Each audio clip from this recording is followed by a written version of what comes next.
kelas 3B S1 Farmasi kelompok 4. Di sini saya akan menjelaskan mengenai efek toksik suatu zat. Pada efek toksik suatu zat, saya di sini akan menjelaskan tentang yang pertama, prinsip umum efek toksik, yang kedua, spektrum efek toksik, yang ketiga, dampak efek toksik, yang keempat, sifat hubungan dosis respon, yang kelima, faktor-faktor yang mempengaruhi efek toksik. Pada prinsip efek toksik, semua efek toksik dimulai adanya interaksi biokimia antara zat xenobiotik atau metabolit aktifnya dengan bagian tertentu dari makhluk hidup atau reseptornya. Spektrum efek toksik ada 11 bagian, diantaranya yang pertama efek lokal.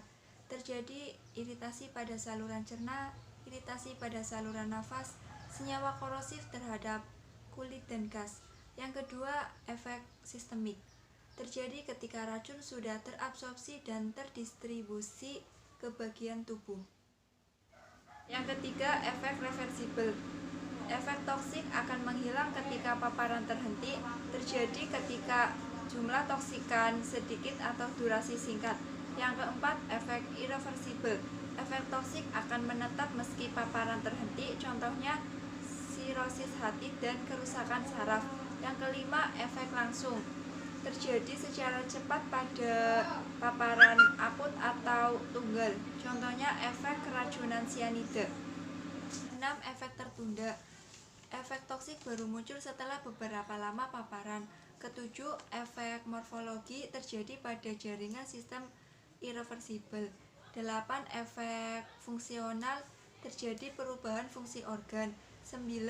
Efek biokimia melibatkan perubahan proses biokimia dalam tubuh. 10. Reaksi alergi melibatkan sistem imun.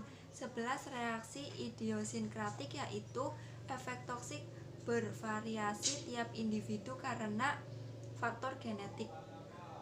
Yang ketiga, dampak efek toksik bagi manusia ada 8, antara lain yang pertama, fibrosis, yaitu pertumbuhan jaringan ikat dalam jumlah yang berlebihan. Yang kedua, demam, yaitu meningkatnya temperatur tubuh. Yang ketiga, granuloma, yaitu benjolan akibat proses peredaran menaun. Yang keempat, mutasi, yaitu perubahan susunan dan jumlah gen. Kelima, kanker, yaitu pertumbuhan sel yang tidak terkendali. Keenam, alergi, yaitu reaksi berlebih terhadap materi tertentu. Ketujuh, sistemik, yaitu racun yang menyerang hampir ke seluruh organ tubuh. 8. Asfiksia, yaitu keadaan di mana darah dan jaringan kekurangan oksigen. Yang keempat, sifat hubungan dosis respon. Sifat spesifik dan efek suatu paparan secara bersama-sama akan membentuk suatu hubungan yang lazim disebut sebagai hubungan dosis respon.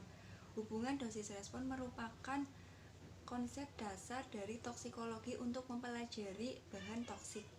Penggunaan hubungan dosis respon dalam toksikologi harus memperhatikan beberapa asumsi dasar. Asumsi dasar tersebut antara lain yang pertama, respon bergantung pada cara masuk bahan. Yang kedua, kadar pada tempat tersebut berhubungan dengan dosis yang masuk. Yang kelima, faktor-faktor yang mempengaruhi efek toksik. Faktor yang mempengaruhi efek toksik ada 2. Yang pertama, faktor intrinsik racun. Yang kedua, faktor intrinsik makhluk hidup. Faktor intrinsik racun adalah faktor yang berasal dari racun itu sendiri. Faktor-faktor ini antara lain faktor kimia dan kondisi pemejaan. Faktor kimia adalah interaksi kimia di dalam tubuh yang menimbulkan efek.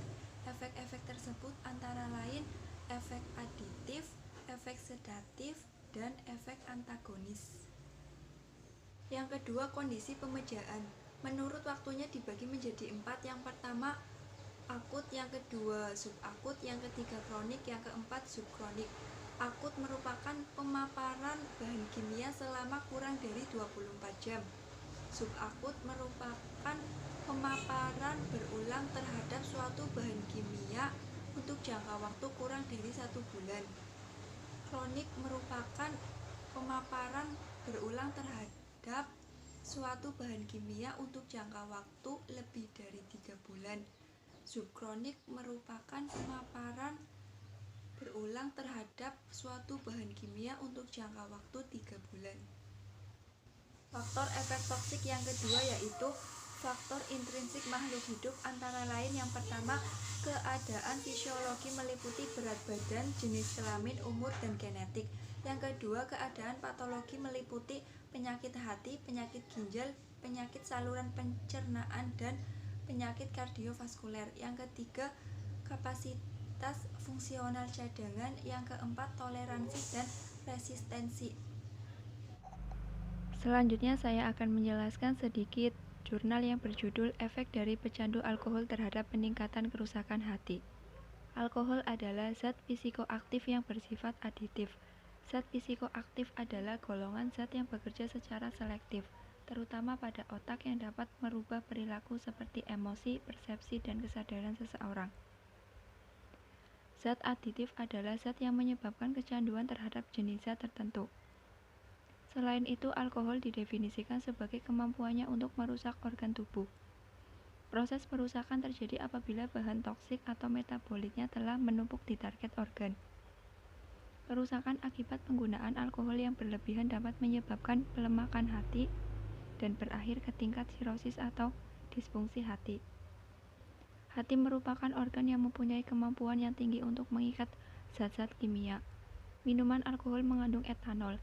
Etanol merupakan cairan jernih, tidak berwarna, rasanya pahit, dan mudah menguap.